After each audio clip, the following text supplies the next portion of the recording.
आदरणीय गुरु और राम मास्टर साहब, सम्राट दीपक जी, जगनारायण पटेल जी, छम्मी लाल जी, खेदू पासवान जी, संजय पासवान जी और विक्रम प्रसाद जी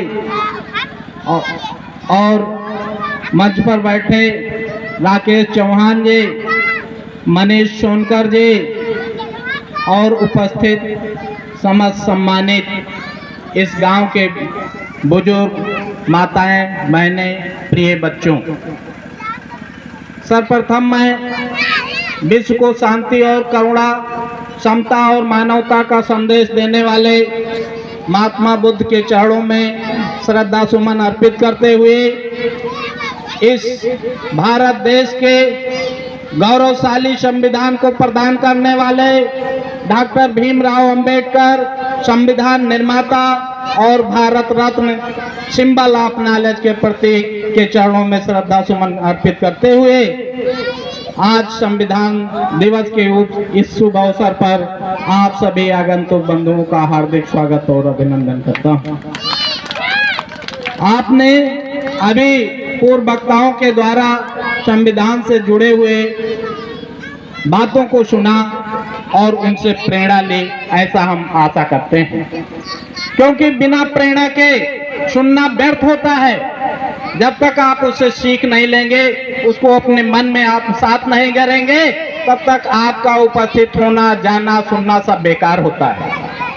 ये हमारे बाबा साहब का संदेश था कि आप किसी भी चीज को समझने के लिए उस पर मनन करना जरूरी होता है। यही महात्मा बुद्ध ने भी कहा था, जिनके आदर्शों पर वो चल करके इतने महान बने। उन्होंने कहा था कि किसी चीज को इसलिए मत मानिए कि ये मैं कह रहा हूं, महात्मा बुद्ध कह रहा हूं। किसी चीज को इसलिए मत मानिए कि इससे ज्यादातर लोग कह रहे हैं। किसी चीज को इसलिए मत मानिए कि ये सदियों से कहा जा रहा है, बल्कि आप उस पर थिंकिंग करिए, उस पर विचार विमर्श करिए, और यदि आपको वो बात सही लगे, वो बात सत्य लगे, तब आप उस पर मानिए। ये महात्मा बुद्ध का संदेश था और यही हमारे बाबा साहब का भी संदेश था। हम संविधान को अंगीकार किए, इसके विषय में बहुत बड़ी कहानियां हैं। हमारा देश सदियों से बार बार गुलामी की जंजीर में जकड़ता गया, लेकिन मेन गुलामी जब आई, जब यहाँ अंग्रेज आया और वो सबको समान अधिकार देने की बात करने लगा, लॉर्ड मैकाले ने समान शिक्षा नीति लागू कर दी, उससे गरीबों के बच्चे भी पढ़ने लगे, तो इस देश में भूचाल आ गया। आज तक कोई भी विदेशी आया, ये नहीं कहा गया कि फूड़ो भारत छोड़ो, सको भारत छोड़ो, खिलजी भारत छोड़ो, मिस भारत छोड़ो, मुगलों भारत छोड़ो, ऐसा नहीं कहा गया। लेकिन ये कहा गया कि क्विट इंडिया, अंग्रेजों भारत छोड़ो। क्यों कहा गया?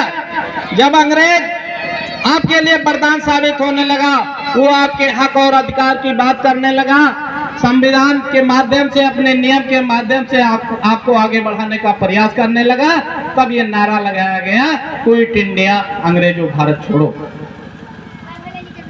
अंग्रेजों ने भारत को और यहाँ के शोषित वंचित लोगों को अधिकार देने के लिए बाबा साहब से सलाह मशविरा करके उनकी योजनाओं को लागू करके इस देश के वंचित, गरीब, नारी और सदियों से दबे कुचले लोगों को आगे बढ़ाने का प्रयास कर रहा था। राउंड टेबल कॉन्फ्रेंस हुआ, 2-3 बार राउंड टेबल कॉन्फ्रेंस हुआ, लेकिन 1932 में जो राउंड टेबल कॉन्फ्रेंस में हुआ, तो ये सारी व्यवस्था की गई कि बाबा साहब उस राउंड टेबल कॉन्फ्रेंस में ना पहुंचने पाए। लेकिन बाबा साहब ने अपने सारे दुखों को, सारी परेशानियों को झेलते हुए उस राउंड टेबल कॉन्फ्रेंस में पहुंच गए और उन्होंने अपनी बातों को रखा कि हमारे बच्चों के साथ इस तरह से मतभेद हो रहा है और हम लोगों को इस तरह से दास्ता का जीवन जीने के लिए मजबूर किया जा रहा है। साइमन कमीशन आया जांच करने के लिए।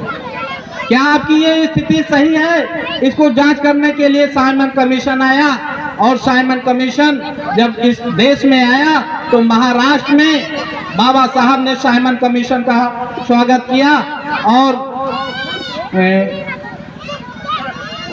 वहाँ यहाँ यूपी में रामदयाल चौरसिया ने और हरियाणा में चौधरी ने स्वागत किया। मात्र तीन ही लोगों ने साइमन कमीशन का स्वागत किया। साइमन कमीशन ये जांच करता जा रहा था लेकिन उसे सच्चाई पता नहीं लग रही थी। अंत में बाबा साहब मजबूर होते जा रहे थे। वो साइमन कमीशन को एक पिछड़े हुए गांव में लेकर के गए। वहां कुछ लोगों ने पहले बता दिया कि आज साइमन कमीशन यहाँ इस गांव में आने वाला है। वो अंग्रेज है, तुम लोगों को पीट करके मार करके जेल में ठूस देगा, इसलिए इस गांव में कोई नहीं रहेगा। जब बाबा साहब साइमन कमीशन को लेकर के उस गांव में पहुंचे तो गांव में कोई भी ना महिला मिली ना पुरुष मिला, सारे लोग नदारद थे। एक बुढ़िया थी जो चलने में असहाय थी, इसलिए वो गांव से बाहर नहीं जा सकी। साइमन कमीशन ने उससे पूछा, क्या यहाँ सब कुछ ठीक है? क्या आपको पानी मिलता है? क्या आपको भोजन मिलता है? क्या आपके साथ भेदभाव होता है?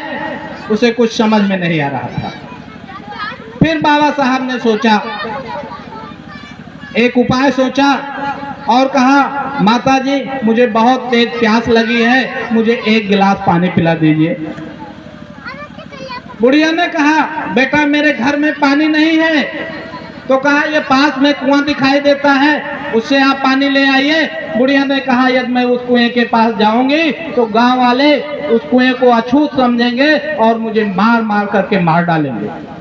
तब जाकर के साइमन कमीशन को हकीकत का पता चला और उस गोलमेज कॉन्फ्रेंस के जो है तहत आपको अधिकार बाबा साहब ने दिलाने का प्रयास किया। ये आपका जो संविधान है, ये एक संविधान सभा की एक समिति गठित की गई जिसको 9 दिसंबर 1946 में गठित किया गया और इसमें 389 मेंबर थे। 208 मेंबर विधानसभाओं के प्रतिनिधि थे और उसमें 92 मेंबर राज्यों के प्रतिनिधि थे, मतलब राजाओं के प्रतिनिधि थे। और इस तरह से 289 मेंबरों की एक प्रतिनिधि गठित हुई और इसके बाद उस प्रतिनिधि ने यह मसौदा तय किया कि संविधान सभा को एक समिति नामित की जाए जिसमें 6 मेंबर हों और उन मेंबरों के अनुसार संविधान का निर्माण किया जाए। तो उस मेंबर में जो सबसे अंतरिम राष्ट्रपति बनाए गए सचिदानंद सिन्हा जी थे और उसके अध्यक्ष डॉक्टर राजेंद्र प्रसाद थे। उपाध्यक्ष HC मुखर्जी थे और BT कृष्णमाचारी ये उपाध्यक्ष थे और बाबा साहब को प्रारूप समिति का अध्यक्ष बनाया गया और उसमें एक सचिव बनाया गया BS राव को। और इन सारे लोगों ने मिलकर संविधान के निर्माण में अपना योगदान देने के लिए कहा। लेकिन ये 6 सदस्य जो थे अपने आप को असमर्थता जाहिर करते करते सब लोग उससे हट गए। अंत में बाबा साहब अकेले बचे और इन्होंने अथक प्रयास करके 2 वर्ष 11 माह और 18 दिन में विश्व का सबसे विशालतम संविधान भारत का संविधान बनाकर तैयार किया। अब आई इसको लागू कब किया जाए, इसको अंगीकार कब किया जाए? तो 1929 में पहली बार 26 नवंबर के दिन ये मांग किया गया था कि इस देश में अपना संविधान होगा, इस देश में अपना राज होगा और यह देश अपने संविधान के अनुसार चलेगा। तो इसलिए 26 नवंबर 1949 को अपना संविधान दिवस समिति को, जिसके अध्यक्ष राष्ट्रपति जो है डॉक्टर राजेंद्र प्रसाद थे और पंडित जवाहरलाल नेहरू थे, इन सबको बाबा साहब ने संविधान समर्पित किया। फिर हमारे देश का संविधान 26 जनवरी 1950 को लागू हुआ और जिसके अनुसार ये हमारा संविधान चल रहा है। लेकिन हमारे देश में ऐसी तानाशाही ताकतें आई, ऐसी तानाशाही सत्ता आई जो हमारे देश के संविधान को कुचलने का प्रयास कर रहे हैं। मात्र संसद से कुछ ही मीटर की दूरी पर संविधान की प्रतियां जलाई जा रही हैं, लेकिन ये सरकार, ये निरंकुश संस्कार, ये संविधान विरोधी सरकार उन पर आज तक कार्रवाई नहीं किया। कुछ लोग जेल गए लेकिन उनका बेल भी हो गया। तो हमें आपके सामान की सुरक्षा दूसरे नहीं करेगा, ये चोर हैं। हमें इन चोरों से सतर्क रह करके अपने संविधान की सुरक्षा स्वयं करनी पड़ेगी, जिसके माध्यम से हमें को सारा हक और अधिकार मिला है।